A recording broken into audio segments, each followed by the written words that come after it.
दोस्तों जब से लास्ट ईयर सैमसंग ने अपना सबसे पहला फोल्डेबल स्मार्टफोन लॉन्च किया तब से इसी से कोई सरप्राइज नहीं होता अगर सैमसंग के इस साल आने वाले फोल्डिंग स्मार्टफोन का नाम गैलेक्सी फोल्ड 2 होता। फिर दोस्तों अब लग रहा है कि ऐसा बिल्कुल भी नहीं होने वाला। सैमसंग इस गैलेक्सी फोल्ड सीरीज की नेमिंग स्कीम को थोड़ा चेंज कर रहा है। वो इसे गैलेक्सी जी फोल्ड 2 के नाम से मार्केट करेंगे और अब ऐसा भी लग रहा है कि अब आने वाले सैमसंग के जितने भी फोल्डिंग स्मार्टफोन होंगे वो सारे इस जी सीरीज के नीचे ही आएंगे, जैसे सैमसंग जी फ्लिप था और अब ये गैलेक्सी जी फोल्ड 2। और इस चीज से भी कोई आर्ग्यू नहीं करेगा कि ये पूरा माउथफुल है और इसके जो 19 कैरेक्टर हैं ये पूरा एक सेंटेंस बना देते हैं और इसका पूरा सेंस भी बनता है। सैमसंग ये सोच रहा है कि अब आगे आने वाला फ्यूचर इन फोल्डिंग स्मार्टफोन का ही होगा और मैं उनकी इस चीज से एग्री भी करता हूँ। और सैमसंग भी आगे फ्यूचर में बहुत से फोल्डिंग स्मार्टफोन लॉन्च करने वाला है, तो इन सब को एक ब्रांड के नीचे रखना पूरा सेंस बनाता और ये इस प्रोडक्ट को सिंप्लीफाई भी कर देता हो। दोस्तों हमारे पास इस गैलेक्सी जी फोल्ड 2 की कुछ और भी डिटेल्स हैं। दोस्तों सबसे पहले तो बेन गैस्लिन ने इन लीक्स के हिसाब से ये गैलेक्सी फोल्ड 2 का रेंडर बनाया है जो हमें ये दिखा रहा है कि हम इस हेडसेट से क्या एक्सपेक्ट कर सकते हैं। और आईसीओएस ने भी कुछ दिन पहले कहा था कि डिस्प्ले के अंदर जो पंचोल कैमरा होगा वो ऑफ सेंटर होगा अंदर कम जगह होने के कारण, और इसके जो पीछे का कैमरा होगा वो भी सेम गैलेक्सी S20 अल्ट्रा के जैसा ही होगा, जिसका ये मतलब निकलता है कि इस फोन में पेरिस्कोप जूम कैमरा नहीं होगा। और फाइनली इसकी जो बाहर की डिस्प्ले है वो भी बड़ी होगी जो फोन को बंद रहते टाइम भी थोड़ा यूजेबल बना देगी। और दोस्तों जो ओरिजिनल गैलेक्सी फोल्ड था वो 15 वोट के फास्ट चार्जर के साथ शिफ्ट हुआ था और अब सैमसंग ने जी फोल्ड 2 के साथ सीधा ही 25 वोट पे जंप कर लिया लेटेस्ट 3C सर्टिफिकेशन के मुताबिक। और इस साल उनके जितने भी गैलेक्सी फोन आए थे वो भी 25 वोट के चार्जर के साथ ही आए थे, तो ये कोई सरप्राइजिंग चीज नहीं होती अगर गैलेक्सी जी फोल्ड 2 भी 25 वोट चार्जर के साथ आता। और इसकी बैटरी 4365 मिली एम्पेयर की होगी,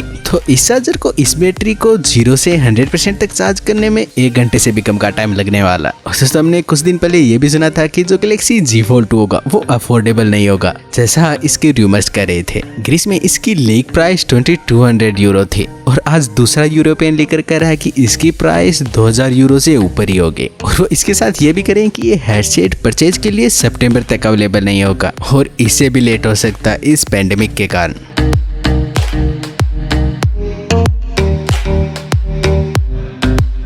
दोस्तों 2020 में इन फ्लेक्सी स्मार्टफोनों के इतने महंगा होने का कारण ये स्नैपड्रैगन 865 ही है। ये सिर्फ अंदर से ही बड़ा नहीं है, इसमें OEMs को अलग से 5G मॉडेम खरीदना पड़ता है। पर अब क्वालकॉम स्नैपड्रैगन 875 को 2021 में इंटीग्रेटेड 5G मॉडेम के साथ सेल करने की सोच रहा ताकि इसकी कॉस्ट को कम किया जा सके। पर दोस्तों अब कुछ दिन पहले एक र्यूमर आ रहा था कि जो स्नैपड्रैगन 875 होगा वो स्नैपड्रैगन 865 के मुकाबले $100 महंगा होगा, जहाँ पे दोस्तों जो स्नैपड्रैगन 865 है वो $150 कॉस्ट करता, तो स्नैपड्रैगन 875 इसके हिसाब से $250 का हो जाता, जिसे सुन के बहुत से लोग डर गए थे क्योंकि जो प्राइस में हाइक है इसे स्मार्टफोन कंपनियां स्मार्टफोन के जरिए हमारे कंधों पे डालती। दोस्तों थैंक्सफुली अब ये निकल के आया कि वो एक बेसलेस र्यूमर था। दोस्तों चीफ ऑफ एंड्रॉइड पुलिस ने सोर्सेस के जरिए ये कंफर्म किया कि ये र्यूमर बिल्कुल भी सही नहीं है। वो करें कि इस इकोनॉमिक डाउनफॉल के कारण और भी जितनी कंपनियों को मार्केट प्रेशर महसूस हो रहा है उतना ही क्वालकॉम को भी हो रहा है, तो इस चीज का अभी अनुमान नहीं लगाना चाहिए कि स्नैपड्रैगन 875 कितना कॉस्ट करेगा। और एक र्यूमर और भी आ रहा था कि सैमसंग गैलेक्सी S21 में इस स्नैपड्रैगन 875 की जगह स्नैपड्रैगन 865 ही यूज करेगा इस हाई प्राइस के कारण।